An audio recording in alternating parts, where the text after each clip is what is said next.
Hello everyone, welcome to I need গুরু। আমরা পড়ছিলাম optical isomerism. সেখানে আমরা এনানসিওমার পড়েছিলাম, কাইরাল কার্বনগুলো দেখেছিলাম। তাহলে তারপর থেকে আজকে স্টার্ট করব। এনানসিওমার আমি কনসেপ্টটা বুঝিয়েছিলাম বিভিন্ন অ্যালফাবেট এইসব দিয়ে, বাট এনানসিওমার একদম আসলে কিভাবে আমরা দেখব, কিভাবে ওটাকে ডিটারমাইন করব অর্গানিক কম্পাউন্ডে, সেই জিনিসগুলো ডিসকাস হয়নি। তো ওখান থেকেই আজকে স্টার্ট করছি।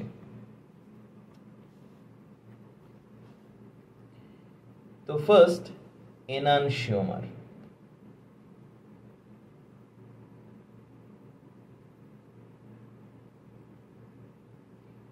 এনানসিওমার্স কি বলেছিলাম? এনানসিওমার কি? নন সুপার ইম্পোজেবল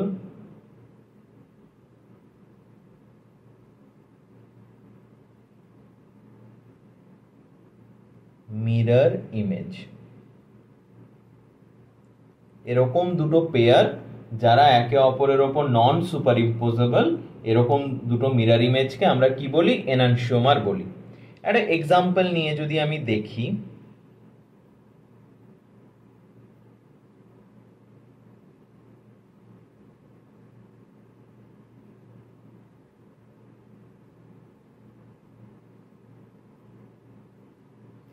এটা এবার এটার যদি আমি মিরর ইমেজ নিই তাহলে কি পাবো?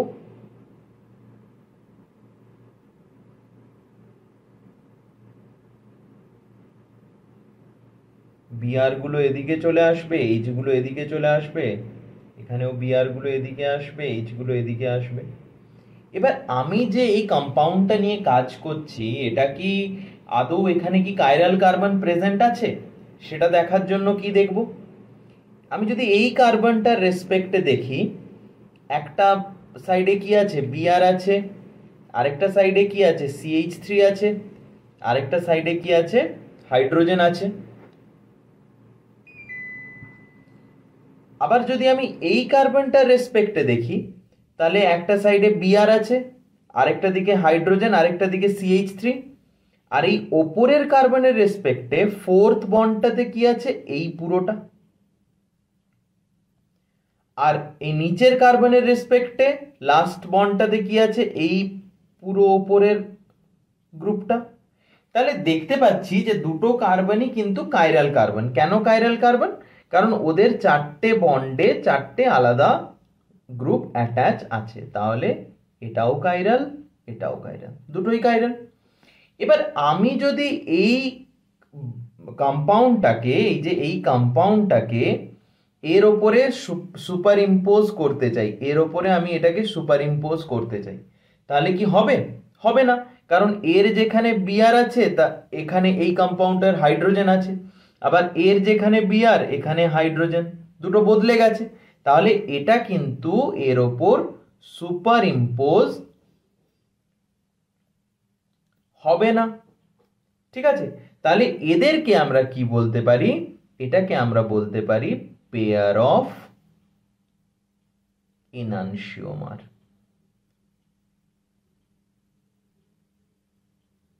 ক্লিয়ার? Pair of enantiomers. এবার নেক্সট আরেকটা জিনিস আগের দিন অল্প বলে ছেড়ে দিয়েছিলাম, সেটা হচ্ছে পিওএস অ্যান্ড সিওএস। তাহলে কি?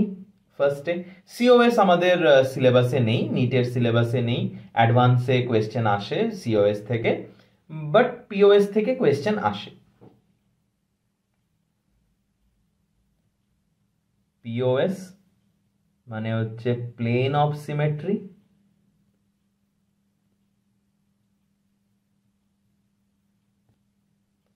অ্যান্ড সিওএস মানে হচ্ছে সেন্টার অফ সিমেট্রি। তো ফার্স্টে পিওএস দেখে নি। পিওএস, সরি, প্লেন হবে, প্লেন অফ সিমেট্রি। পিওএস কি? এমন একটা স্ট্রাকচার বা এমন একটা লাইন যেটা ওই কোনো একটা কম্পাউন্ডকে, কোন কম্পাউন্ডের ক্ষেত্রে আমরা পিওএস সিওএস দেখব? পিওএস সিওএস দেখব আমরা যখন আমাদের কোনো একটা কম্পাউন্ডে two or more than 2 chiral carbon present থাকবে, তখন আমরা POS and COS চেক করব। কিসের জন্য? ওর অপটিক্যাল অ্যাক্টিভিটি দেখার জন্য। যদি POS and COS প্রেজেন্ট থাকে তাহলে অপটিক্যালি ইনঅ্যাক্টিভ, আর যদি POS and COS প্রেজেন্ট না থাকে তাহলে ওটা অপটিক্যালি অ্যাক্টিভ। তাহলে প্লেন অফ সিমেট্রি কি? দ্য প্লেন which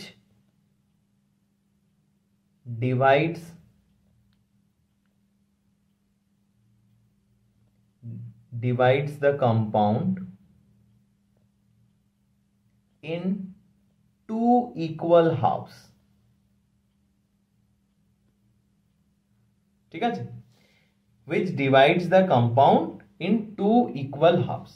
আমরা এই কম্পাউন্ডটাকে নিয়েই চলি, কারণ এখানে দুটো কাইরাল কার্বন আছে, 2 or more than 2 chiral carbon, তাহলে এটাকে নিয়েই চলি। CH3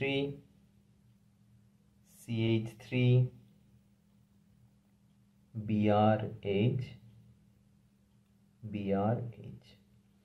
এখানে আমি যদি দেখি, আমি যদি এই কম্পাউন্ডটাকে এই কম্পাউন্ডের এই প্লেন বরাবর এটাকে কাট করি, তাহলে ওপরের হাফ অ্যান্ড নিচের হাফ এই দুটো কি হবে? ইকুয়াল। তাহলে এইখানে কি হবে? এই কম্পাউন্ডটার জন্য POS প্রেজেন্ট, আর POS যদি প্রেজেন্ট থাকে এই কম্পাউন্ডটা কি হবে? Optically inactive. আর এই কম্পাউন্ডটাকে কি বলবো? এই কম্পাউন্ডটাকে বলবো মেজো কম্পাউন্ড।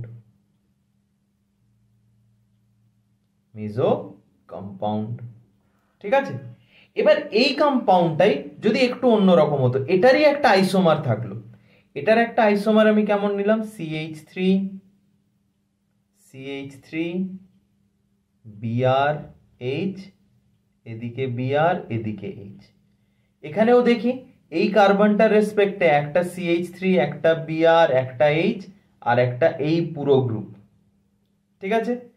আবার এই কার্বনের রেসপেক্টেও যদি দেখি একটা CH3, একটা H, একটা BR, আর একটা বন্ডে এই পুরো গ্রুপ, তাহলে দুটো কার্বনেরই প্রত্যেকটা বন্ড আলাদা আলাদা গ্রুপের সঙ্গে, তাহলে এটাও কাইরাল, এটাও কাইরাল। এবার এই কার্বনের মানে এই কম্পাউন্ডের আমি মাঝখান দিয়ে যদি একটা প্লেন ড্র করি, তাহলে কি এখানে ইকুয়াল হাফস হচ্ছে? ওপরের হাফ আর নিচের হাফ সেম হচ্ছে না, কারণ ওপরে এদিকে বিআর আছে, নিচে এখানে বিআর আছে, তাহলে এখানে কি হবে? No POS। তাহলে এটা কি হবে? অপটিক্যালি অ্যাক্টিভ, ঠিক আছে? তাহলে সেম কম্পাউন্ডের কি হতে পারে, মানে সেম স্ট্রাকচারাল ফর্মুলা আছে, বাট তাদের যদি আমার অপটিক্যাল স্ট্রাকচার আলাদা হয়, একটা অপটিক্যালি অ্যাক্টিভ হতে পারে, অন্য একটা অপটিক্যালি ইনঅ্যাক্টিভও হতে পারে, এটা হতে পারে। তাহলে POS অ্যান্ড COS। এবার নেক্সট চলে আসি COS।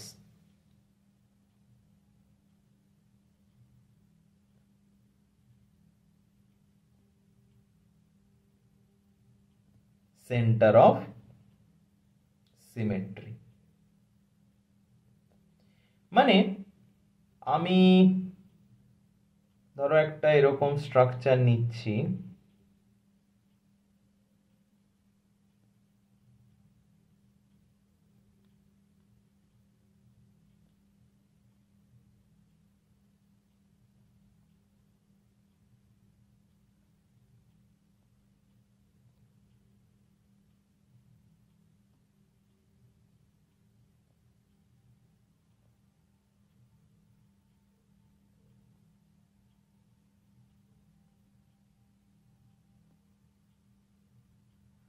এটা।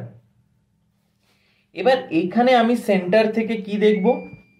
এই সেন্টারে এলাম, এই সেন্টার থেকে আমি প্রত্যেক দিকে ইকুয়াল ডিস্টেন্স যাব। এই দিকে আমি একটা ডিস্টেন্স এলাম, এখানে কি পেলাম? কার্বন পেলাম। এবার দেখে নিতে হবে যে দুটোর বেশি কাইরাল কার্বন প্রেজেন্ট আছে কি নেই।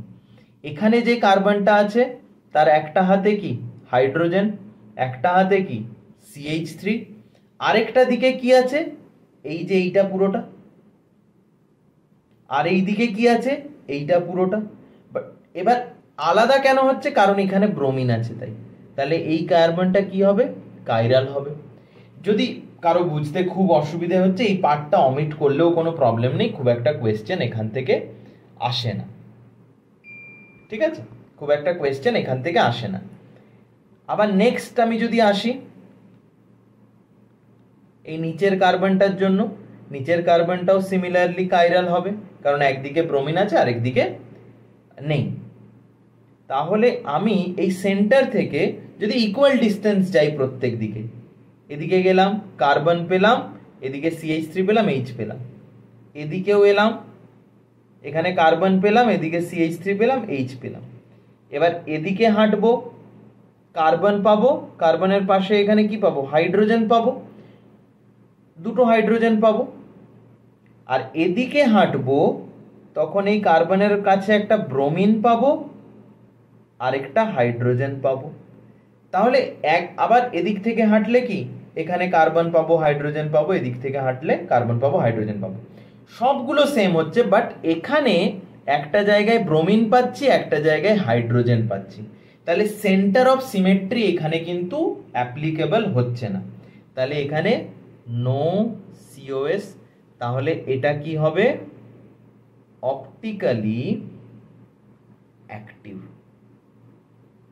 বাট এই সেম জিনিসে আমি জাস্ট যদি এইটুকু করে দিই, এখানে Br ছিল এখানেও একটা Br লাগিয়ে দিলাম, বাকি সব সেম, এদিকে CH3H এদিকেও CH3H, তখন কি হবে এইখান থেকে আমি হাঁটবো এদিকে সেম, এদিকেও সেম, এদিকেও সেম, এদিকেও সেম, এদিকেও সেম, এদিকেও সেম, আমি যেদিকেই হাঁটছি সেম কম্পাউন্ড সেম ডিস্টেন্সে পাচ্ছি, তখন আমি এটাকে বলবো এটা হচ্ছে COS।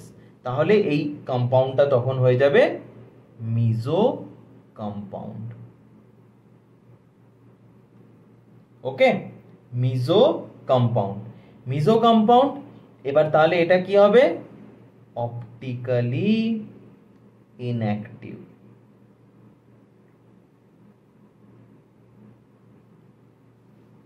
ঠিক আছে, এবার এইখানে একটা ইম্পর্টেন্ট লাইন আমি লিখে রাখছি,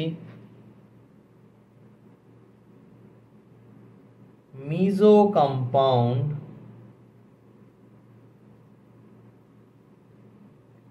আর optically inactive due to internal compensation. explain করব and racemic mixture, এটা আরেকটু নিচে লিখি, and racemic mixture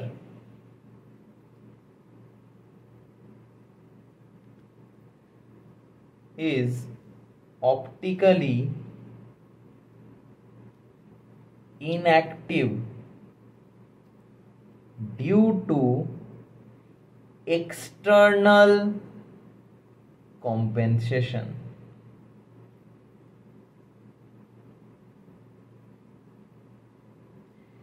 ফার্স্টে এটাতে আসি, মিজো কম্পাউন্ড আর optically inactive due to internal compensation. Internal compensation কেন? কারণ যখন আমি আরএস নোমেনক্লেচার করাবো তখন এটা বলবো, যেমন আমি একটা এক্সাম্পল দিচ্ছি, এই যে এই কম্পাউন্ডটাই ছিল আমার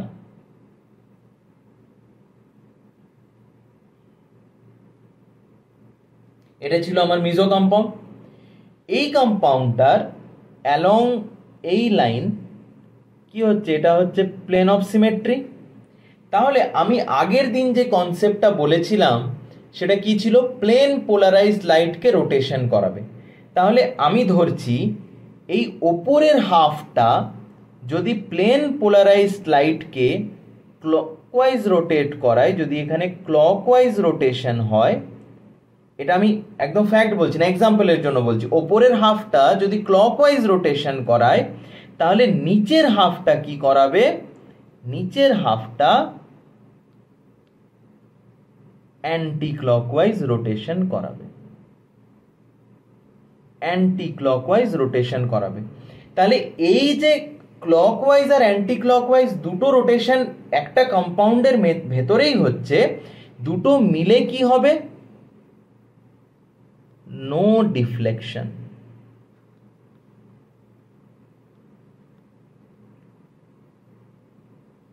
নো ডিফ্লেকশন। কার ডিফ্লেকশন হবে না, পিপিএল এর, প্লেন পোলারাইজড লাইটের কোনো ডিফ্লেকশন হবে না। তাহলে প্লেন পোলারাইজড লাইটের যদি কোনো ডিফ্লেকশন না হয়, আমি সেই কম্পাউন্ডটাকে কি বলবো, সেই কম্পাউন্ডটাকে আমি বলবো অপটিক্যালি ইনঅ্যাক্টিভ। তাহলে এখানে যেহেতু একটাই কম্পাউন্ডের মধ্যে ক্লকওয়াইজ রোটেশন আর অ্যান্টি ক্লকওয়াইজ রোটেশন হচ্ছে, সেই জন্য এই কনসেপ্টটাকে বলবো ইন্টারনাল কম্পেনসেশন। মানে মলিকিউলের ভেতরেই ইন্টারনালি একে অপরকে নালিফাই করে দিচ্ছে, তাই এটাকে কি বলবো, ইন্টারনাল কম্পেনসেশন। ক্লিয়ার? এবার আসি রেসিমিক মিক্সচার। ফার্স্ট হচ্ছে রেসিমিক মিক্সচার কি।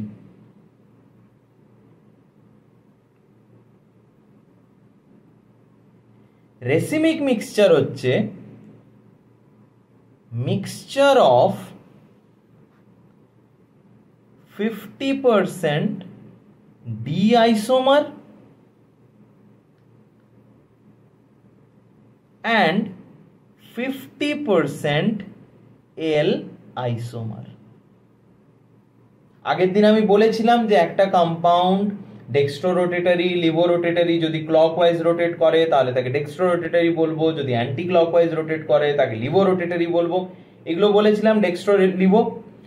তো এই যে ডেক্সট্রো রোটেটরি আর লিভো রোটেটরি দুটোকে যদি আমি একসঙ্গে 50% মিক্স করে দিই তাহলে ওটাকে বলবো racemic mixture.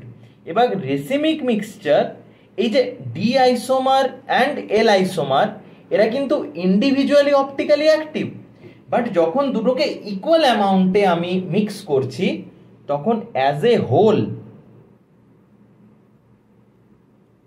Racemic mixture is optically inactive. As a whole racemic mixture কি optically inactive। ক্লিয়ার? এবার কেন হচ্ছে optically inactive, আমি এইখানে ধরো আমি এইখানে একটা কি নিয়েছি, ওই অর্গানিক কম্পাউন্ডের সলিউশন নিয়েছি, এর মধ্যে ধরো এই ডিও আছে, D D D D D D আইসোমারও আছে, আবার এল আইসোমারও প্রেজেন্ট আছে, এল আইসোমারও প্রেজেন্ট আছে, এটাও 50% ওটাও 50%। এবার এটা দিয়ে আমি যখন প্লেন পোলারাইজ লাইটকে পাস করাবো, পিপিএল যখন পাস করবে তখন ডি কি করবে, ওই লাইটটাকে ক্লকওয়াইজ রোটেট করবে, আর এল কি করবে, অ্যান্টি ক্লকওয়াইজ রোটেট করবে। তাহলে নেট রোটেশন কত হবে, যেহেতু 50% আছে, নেট রোটেশন 0। তাহলে কি হবে, পিপিএল আনডিফ্লেক্টেড থাকবে বা no deflection in PPL. Clear? PPL এ কোনো ডিফ্লেকশন আমি দেখতে পাবো না, তাহলে পিপিএল এ যেহেতু ডিফ্লেকশন দেখতে পাবো না তাই আমি এটাকে কি বলবো, অপটিক্যালি ইনঅ্যাক্টিভ। আর এখানে এক্সটার্নাল কম্পেনসেশন কেন বলছি, কারণ ডি একটা আলাদা কম্পাউন্ড, এল একটা আলাদা কম্পাউন্ড, ডি পিপিএল কে রোটেট করছে, এল ও পিপিএল কে রোটেট করছে, দুটো মিলে যে নেট রোটেশনটা হচ্ছে সেটা 0 হচ্ছে। বাট এখানে মলিকিউলের মধ্যে কোনো কম্পেনসেশন হচ্ছে না, এটা লাইটের মধ্যে কম্পেনসেশন হচ্ছে মলিকিউলের বাইরে গিয়ে, সেই জন্য এটাকে কি বলবো, এক্সটার্নাল কম্পেনসেশন। আশা রাখছি বোঝা গেছে এক্সটার্নাল কম্পেনসেশন। তাহলে racemic mixture external compensation, Mizo compound internal compensation. অনেকবার কোয়েশ্চেনে জিজ্ঞেস করা হয়েছে এটা। ঠিক আছে, এতটা বোঝা গেছে। এবার নেক্সট যে ইম্পর্টেন্ট টপিকটাতে আসবো সেটা হচ্ছে RS nomenclature.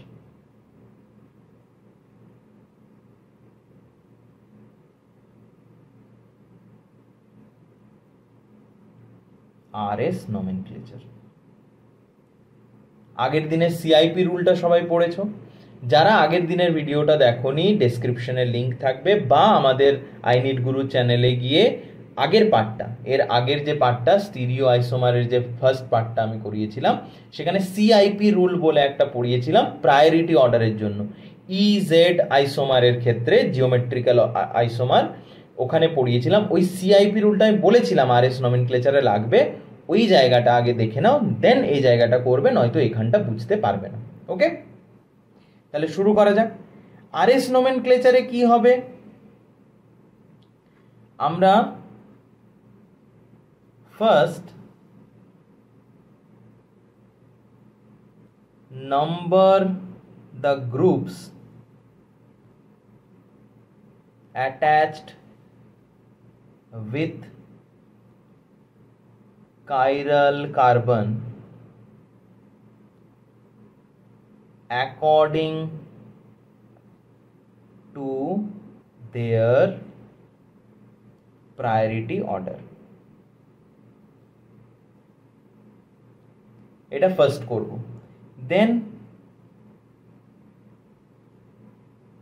go from first to third। ঠিক আছে, যদি ক্লকওয়াইজ হয়, অনেকে অনেক শর্টকাট এইসব বলবে, কিচ্ছু শর্টকাট মনে রাখার দরকার নেই, একদম লজিক্যালি। ইফ দ্য অ্যারো, বা এত কিছু লেখার দরকার নেই, if clockwise then R and anti-clockwise then হবে S। আর একটা জিনিস কি মনে রাখতে হবে, এটা হলো and reverse the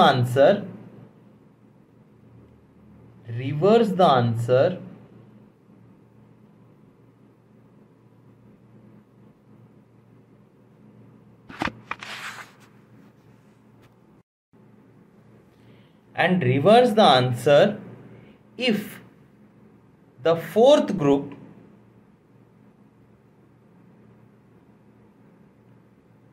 present horizontally। ঠিক আছে, এইটুকু এক্সাম্পলের। ক্লকওয়াইজ হলে আর, অ্যান্টি ক্লকওয়াইজ হলে এস, রিভার্স করে দেবো আনসারটা যদি ফোর্থ গ্রুপটা হরিজন্টালি প্রেজেন্ট থাকে। এবার কিরকম করব, এই হলো আমার একটা কার্বন, এর এদিকে বিআর আছে, এদিকে এইচ আছে, এদিকে CH3 আছে, আর এদিকে CH2OH আছে। হলো, তাহলে এই কার্বনটা আমার কি, এই কার্বনটা কাইরাল কার্বন। তাহলে এর চারটে যে হাত আছে সেগুলোকে দেখব। কি আছে ফার্স্টে, এদিকে বিআর, এদিকে এইচ, এদিকে CH3 মানে কার্বন, আর এখানেও কার্বন। তাহলে সবচেয়ে বেশি হায়ার অ্যাটমিক নাম্বার কে, বিআর, তাহলে নাম্বার 1। নেক্সট কে, কার্বন। তো কার্বন এখানেও আছে, কার্বন এখানেও আছে, কিন্তু এখানে কার্বনের সঙ্গে তিনটেই হাইড্রোজেন জুড়ে আছে, এখানে কার্বনের সঙ্গে তিনটেই হাইড্রোজেন জুড়ে আছে, বাট এখানে কার্বনের সঙ্গে একটা অক্সিজেন জুড়ে আছে। তাহলে অক্সিজেন যেখানে আছে এটা হায়ার প্রায়োরিটি পাবে, তাহলে এটা হবে নাম্বার 2, দেন এটা হবে নাম্বার 3, আর এটা হবে নাম্বার 4। ঠিক আছে, এটা হলো, শুধু নাম্বারিং করে রাখছি। নেক্সট,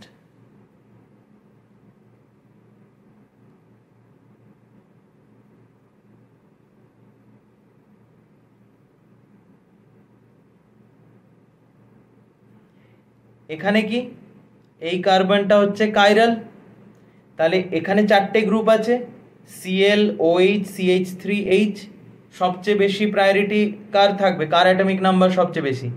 Cl, দেন কার, এটা হবে নাম্বার 1, দেন কার অক্সিজেন নাম্বার 2, দেন কার্বন নাম্বার 3, দেন হাইড্রোজেন নাম্বার 4। এবার অ্যাকর্ডিং টু দ্য রুল কোন দিক থেকে কোন দিকে যাব? ফার্স্ট থেকে কোথায় যাব? First to third. তাহলে ফার্স্ট থেকে গেলাম থার্ডের দিকে। কোন দিকে হয়ে যাচ্ছে এটা? ক্লকওয়াইজ না অ্যান্টি ক্লকওয়াইজ? এটা যাচ্ছে ক্লকওয়াইজ। ফোর্থ গ্রুপ কোথায় প্রেজেন্ট আছে? ভার্টিক্যালি না হরিজন্টালি? ভার্টিক্যালি প্রেজেন্ট আছে। তাহলে এটার কনফিগারেশন কি হবে? আর। এবার ওপরেরটাই চলে আসি। নেক্সট আমরা যাব 1 2 3, ফার্স্ট থেকে গেলাম থার্ডের দিকে। এটা কি হচ্ছে? এটা হচ্ছে আমার অ্যান্টি ক্লকওয়াইজ। তাহলে অ্যান্টি ক্লকওয়াইজ মানে হওয়া উচিত কি? এস। বাট থার্ড গ্রুপটা কোথায় আছে? হরিজন্টালি। তাহলে এটা আমার হবে না। কি হবে?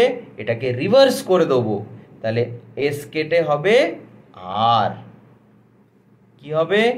এটা হবে না, এটাকে রিভার্স করে আমার এটার কনফিগারেশন হবে আর। আশা রাখছি বোঝা গেছে যে যেমন সিআইপি রুলে ছিল সেই অ্যাকর্ডিং আমাকে নাম্বারিং করতে হবে। নাম্বারিং করা হয়ে গেলে আমি ফার্স্ট গ্রুপ থেকে ফোর্থ গ্রুপ পর্যন্ত যাব।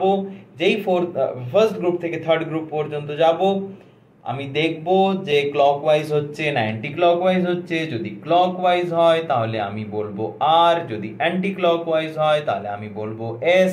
আর যদি ফোর্থ গ্রুপ হরিজন্টালি প্রেজেন্ট থাকে, আর কে এস বানিয়ে দেবো, এস কে আর বানিয়ে দেবো।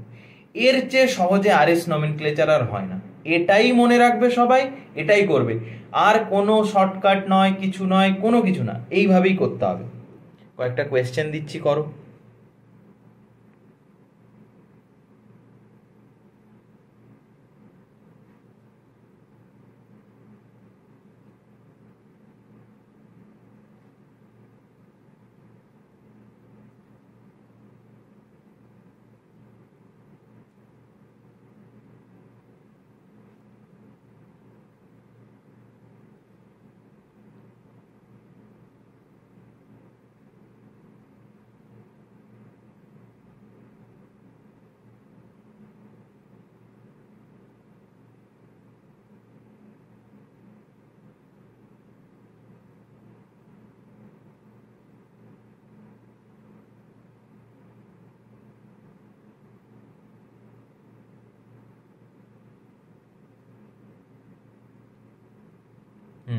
এই দুটো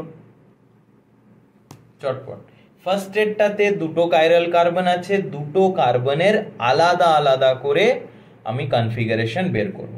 ওকে, তাহলে ফার্স্ট এরটা কি হবে? এখানে একটা কাইরাল কার্বন, এখানে একটা কাইরাল কার্বন। তাহলে ফার্স্ট কার্বনের আমি দেখছি, তাহলে কি আছে? এখানে ও আছে, এখানেও কি আছে?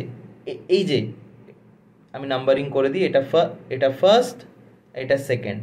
আমি ফার্স্ট কার্বনের অ্যাকর্ডিং দেখছি। হ্যাঁ, ফার্স্ট কার্বনের একটা ওইচ আছে, আর ফার্স্ট কার্বনের নিচের দিকেই এখানে কার্বন আছে। তাহলে এখানে কার্বন প্রেজেন্ট আছে, আর এখানেও কার্বন প্রেজেন্ট আছে। তাহলে এটা তো আমার 1 হয়ে গেল ফার্স্ট গ্রুপ। এবার এই যে এই কার্বনটাতে কি কি প্রেজেন্ট আছে? একটা বিআর আছে, একটা CH3 আছে, Cl আছে, তিনটে হাতে। বাট এই যে কার্বনটা, এর কাছে কিন্তু তিনটে CH3 আছে। তাহলে আমি দুটোর মধ্যে কোনটাকে প্রায়োরিটি দেবো? দুটোর মধ্যে অবভিয়াসলি আমি এটাকে প্রায়োরিটি দেবো। এই গ্রুপটা হবে আমার ফার্স্ট কার্বনের জন্য 2, দেন এটা হবে আমার 3, আর এটা হবে আমার 4। তাহলে অ্যাকর্ডিং টু রুল আমি কোথায় যাব? 1 2 3। এই 1 থেকে গেলাম 3। ক্লকওয়াইজ না অ্যান্টি ক্লকওয়াইজ? তাহলে ফার্স্ট কার্বনের জন্য ক্লকওয়াইজ, ফোর্থ গ্রুপ হরিজন্টালে প্রেজেন্ট আছে না ভার্টিক্যালে? ফোর্থ গ্রুপ প্রেজেন্ট আছে ভার্টিক্যালি, তাহলে আমার চেঞ্জ করার কোনো দরকার নেই, এটা ফার্স্ট কার্বন হলো আর। এবার চলে আসি আমি সেকেন্ড কার্বনের জন্য। বোঝা গেছে? যাদের বোঝা যায়নি, বুঝতে অসুবিধে হয়েছে, আমাকে কমেন্ট করে জানাও। এটা নিয়ে আরও তাহলে আমি প্র্যাকটিস কোয়েশ্চেন নিয়ে আসবো নেক্সট ক্লাসে। আর যদি বুঝতে পেরেছো সেটাও কমেন্ট করে জানাও যে হ্যাঁ বুঝতে পেরেছি, না বুঝতে পারিনি। যেটা আসলে কি হয়েছে সেটা জানাও, তাহলে নেক্সট ক্লাসে সেটা আমি ক্লিয়ার করতে পারবো। ওকে, তাহলে নেক্সট এই নিচের কার্বনটার জন্য চলে আসি। এটা ক্লিয়ার করছি, নয়তো আমি নিচেরটা করতে পারবো না।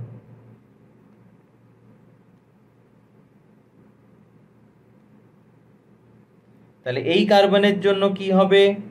একদিকে বিআর আছে, একদিকে সিএল আছে, আর একটা CH3, আর এদিকেও কার্বন আছে। সিএল আর বিআর মধ্যে কে? এটা number 1, CL number 2 atomic number অনুযায়ী।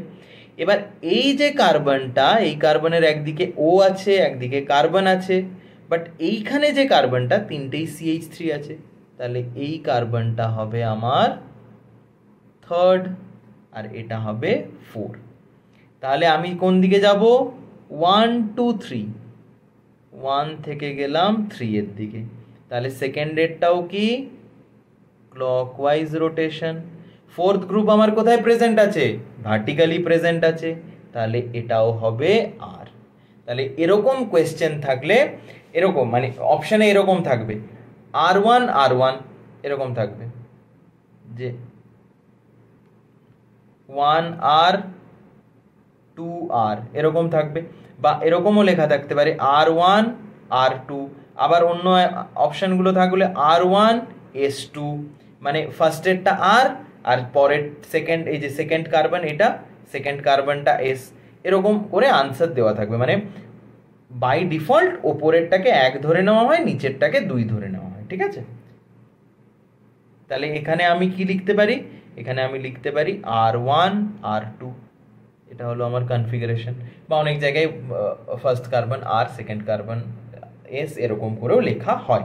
এখানে তো দুটোই আর বেরিয়েছে। ঠিক আছে, এবার এটাতে চলে আসি। নেক্সট কোয়েশ্চেন, এখানেও 4টে গ্রুপ ডিফারেন্ট আছে, তাহলে এখানে এটা আমার কাইরাল। তাহলে কি হবে? সবার আগে তো ব্রোমিন, তাহলে এটা নাম্বার 1। এবার এখানে আছে কার্বন আর নাইট্রোজেন, আর এখানে আছে কার্বন আর অক্সিজেন। কোনটা হবে? কার্বন আর নাইট্রোজেন আগে হবে না কার্বন আর অক্সিজেন হবে? অবভিয়াসলি কার্বন আর অক্সিজেন আগে হবে। এটা 2, এটা 3, এটা 4। তাহলে আমি কোন দিকে যাব? 1 থেকে 3-এর দিকে। এটাও কি হলো? ক্লকওয়াইজ। তাহলে এখানে আর হবে না এস হবে? আর হবে, কেননা ফোর্থ গ্রুপ কোথায় প্রেজেন্ট আছে? ফোর্থ গ্রুপ ভার্টিক্যালি প্রেজেন্ট আছে, তাহলে এটা হবে আর। বোঝা গেছে? আরএস নমেনক্লেচার সহজভাবে বোঝা গেছে এখন? অনেকের মাথায় আরএস নমেনক্লেচার নিয়ে অনেক কনফিউশন থাকে, অনেক চিন্তা থাকে। এইভাবে আরএস নমেনক্লেচার করবে, অন্য কোনো কিছু ফলো করার দরকার নেই। ঠিক আছে, এটাতেই সহজভাবে হয়ে যাবে। নেক্সট আসছি কনফার্মার্স।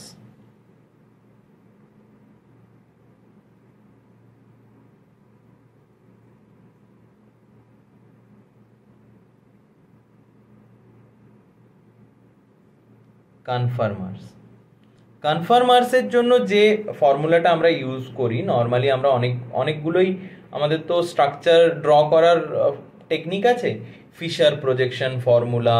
তো কনফার্মারের জন্য যেটা আমরা ইউজ করি সেটা হচ্ছে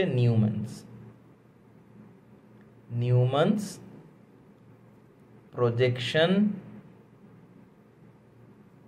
ফর্মুলা। এটা কিরকম হয়? যেমন আমি একটা এক্সাম্পল নিচ্ছি, CH3H CH3H, এইভাবে লেখাটাকে বলে ফিশার প্রজেকশন ফর্মুলা। একটু সামনে পেছনে করে লেখা হয়, অনেকে আবার এরকম ভাবেও লেখে।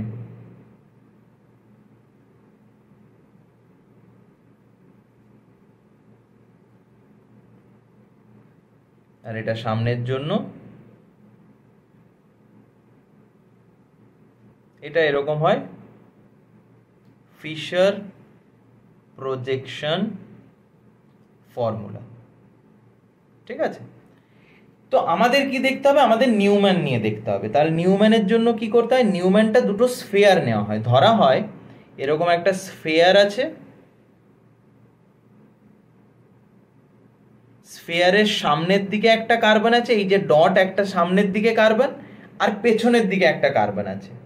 মানে এই ধরো একটা স্ফিয়ার, এখানে একটা গোল আছে আর এখানে একটা গোল আছে, তো এই সামনের দিকের গোলটা একটা কার্বন, পেছনের দিকের গোলটা একটা কার্বন, তাদের মধ্যে একটা বন্ড আছে। এটা ধরো একটা বন্ড, সামনের দিকে একটা কার্বন, পেছনের দিকে একটা কার্বন, এইভাবে দেখা যায়। তাহলে আমি যদি এরকম সামনের থেকে দেখি, তাহলে এই পেছনের কার্বনটাকে আমি দেখতে পাবো না, এই যে এই কার্বনটা, এটাকে আমি দেখতে পাবো না। তাহলে শুধু এই জন্য দেখা যায় এই সামনের দিকের স্ফিয়ারটা শুধু দেখা যায়, পেছনেরটা আমি দেখতে পাবো না। ওইভাবে নিউম্যান প্রজেকশন ফর্মুলা আমরা দেখাই। তাহলে আমি এই যে স্ট্রাকচারটা আঁকলাম, এটাকেই যদি আমি নিউম্যান প্রজেকশন ফর্মুলাতে ড্র করি, তাহলে কি করব,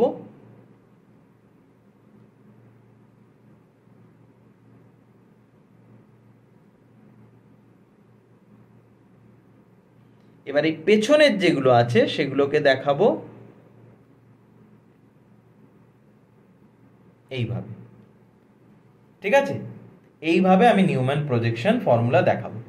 এবার এই নিউম্যান প্রজেকশন ফর্মুলা, এই ফিশার প্রজেকশন ফর্মুলা, এইগুলো নিয়ে এখন আর কোয়েশ্চেন অতটা আসে না। এখন কোয়েশ্চেন আসে কি, কনফার্মার্স। নিউম্যান প্রজেকশন ফর্মুলার কতগুলো ভাগ আছে, তাদের মধ্যে কত কি আছে, এইগুলো নিয়ে আমাদের শুরু হয়। ঠিক আছে, এখন কোয়েশ্চেন এইভাবে থাকে। তো কিভাবে দেখবো, কনফার্মার্সে ফার্স্টে কি এলাম, এই যে এই স্ট্রাকচারটা আরেকবার আমি ড্র করছি, কারণ একটা সাইকেল আমি কমপ্লিট করব।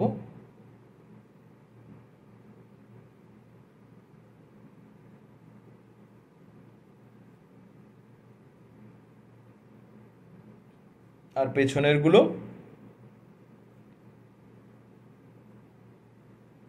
এইটা। এবার এই যে এদের যে অ্যাঙ্গেলটা, এই যে সামনের আর পেছনের যে অ্যাঙ্গেলটা, এটাকে যদি আমি থিটা বলি, এই থিটাকে বলা হয়, এখানে লিখছি, থিটাকে বলা হয় ডাইহেড্রাল অ্যাঙ্গেল। ঠিক আছে, ডাইহেড্রাল অ্যাঙ্গেল। আর এই যে দুটো বড় গ্রুপ, দুটো এখানে আমি পাশাপাশি লিখেছি, বাট দুটো বড় গ্রুপ আছে কিভাবে, এইভাবে একে অপরের সামনে পেছনে আছে। এই যে দুটো বড় গ্রুপ একদম একে অপরের সামনে পেছনে আছে, এইটাকে বলা হয় ইক্লিপসড। এটা হচ্ছে ফুললি ইক্লিপসড। ওকে, এবার আমি এই ডাইহেড্রাল অ্যাঙ্গেলটাকে 60 ডিগ্রি করব। তাহলে এখানে থিটা ইকুয়ালস টু কত, 0 ডিগ্রি, মানে একদম একে অপরের পেছনে। এবার আমি করছি এটাকে 60 ডিগ্রি। এরপরে এটা হচ্ছে থিটাকে আমি কত করলাম, থিটা ইকুয়ালস টু, এবার 60 ডিগ্রি আমি রোটেট করলাম। তাহলে কেমন হবে,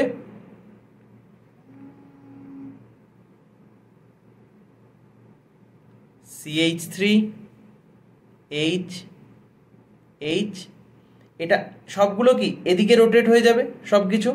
তাহলে এটা কিরকম হয়ে যাবে, CH3H আর এখানে H। ঠিক আছে, তাহলে এটা ইক্লিপসড। আর এই যে যখন 60 ডিগ্রি মানে পরপর পাশাপাশি নেই, এরকম দূরে আছে, তখন এটাকে কি বলবো আমি, স্ট্যাগার্ড।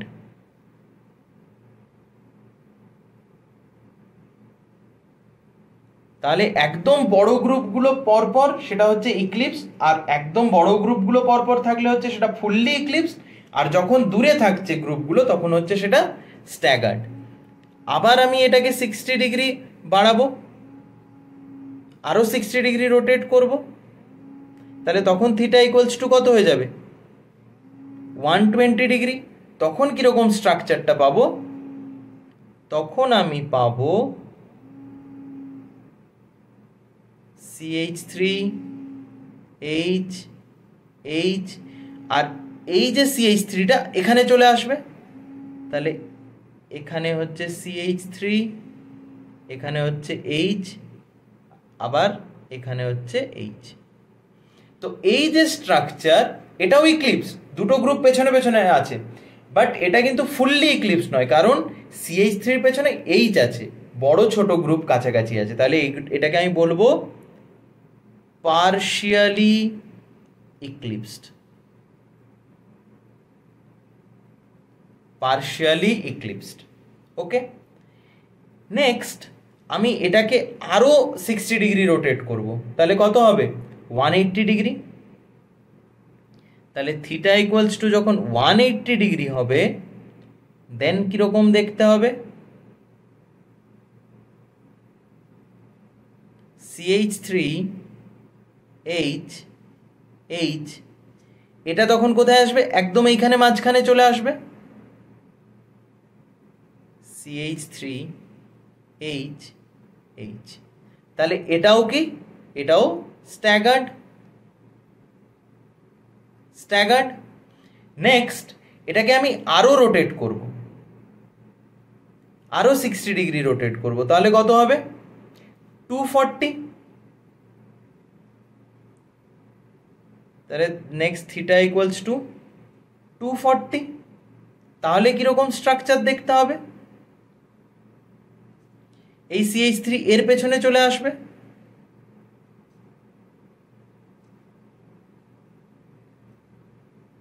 CH3 H, এদিকে H।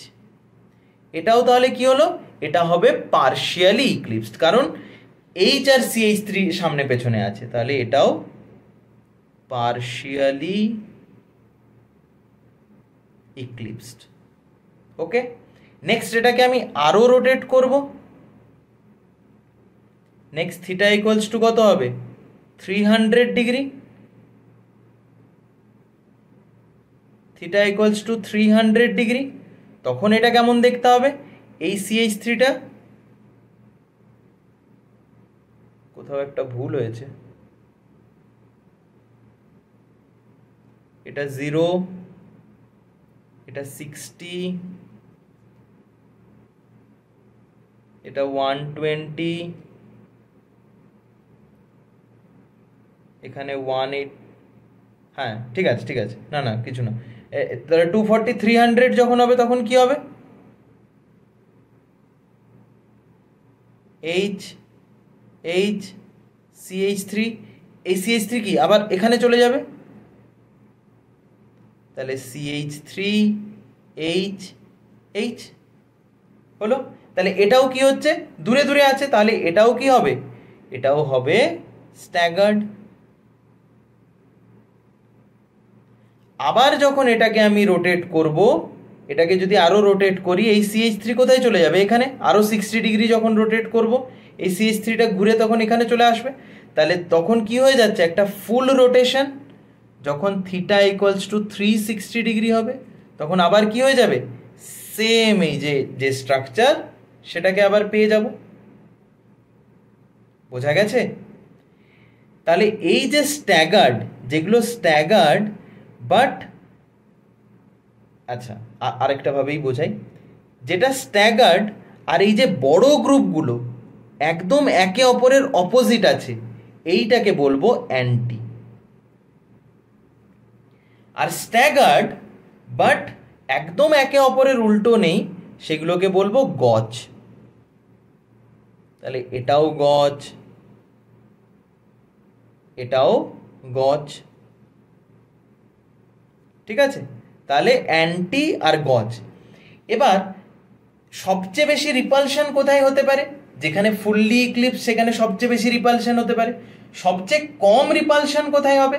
যেটা অ্যান্টি, একদম দূরে দূরে আছে, সবচেয়ে কম রিপালশন হবে অ্যান্টিতে। তাহলে সবচেয়ে বেশি স্টেবল কোথায় হবে? যেখানে সবচেয়ে কম রিপালশন হবে।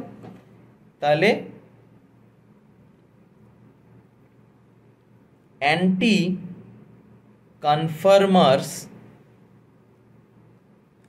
কনফার্মার হ্যাজ ম্যাক্সিমাম স্টেবিলিটি।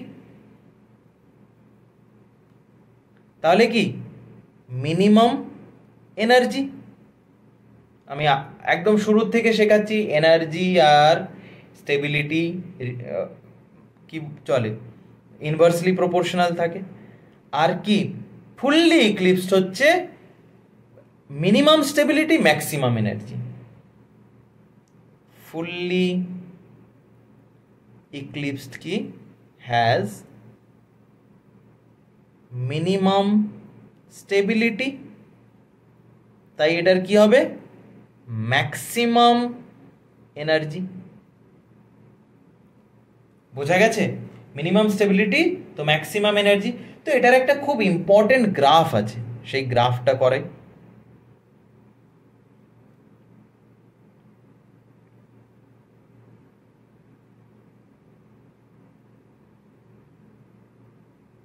এখানে হচ্ছে এনার্জি আর এখানে হচ্ছে কনফার্মার্স।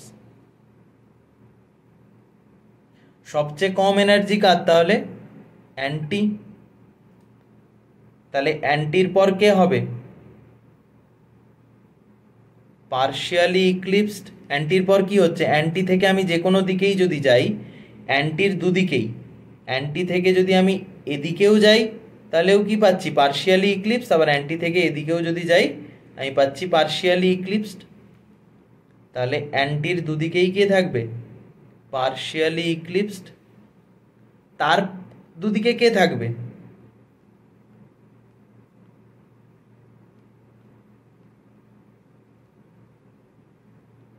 তার দুদিকে থাকবে স্ট্যাগার্ড। আর তার দুদিকে কি থাকবে? ফুললি ইক্লিপসড। তাহলে গ্রাফ যেটা হবে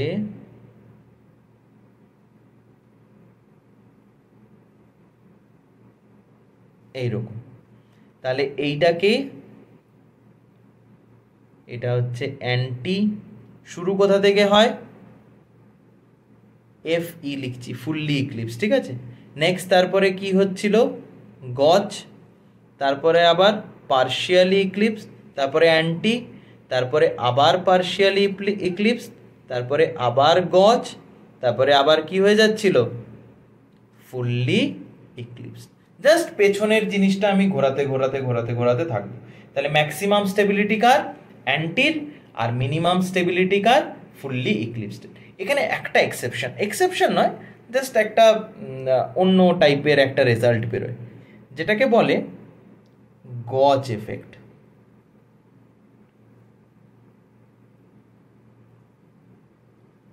গজ এফেক্ট, গজ এফেক্টটা কি? আমার যদি এরকম কোনো একটা স্ট্রাকচার থাকে,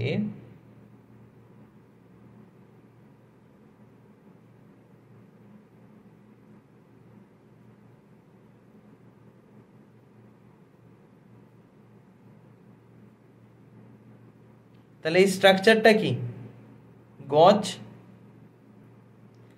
বাট এই ক্ষেত্রে গজ is more stable than anti. কেন? কারণ এইখানে ফ্লুরিন আর হাইড্রোজেনের মধ্যে হাইড্রোজেন বন্ড দেখা যায়। তাহলে in this case gauche is more stable than anti due to intramolecular hydrogen bond. বোঝা গেছে? এই একটা জায়গা থাকবে যেখানে গজটা বেশি স্টেবল হবে। এইটা এক্সামে কিন্তু অনেকবার দেয়, আমি নেক্সট দিন যখন কোয়েশ্চেন করাবো তখন এইগুলো বুঝিয়ে দেবো। তাহলে আশা রাখছি বোঝা গেছে।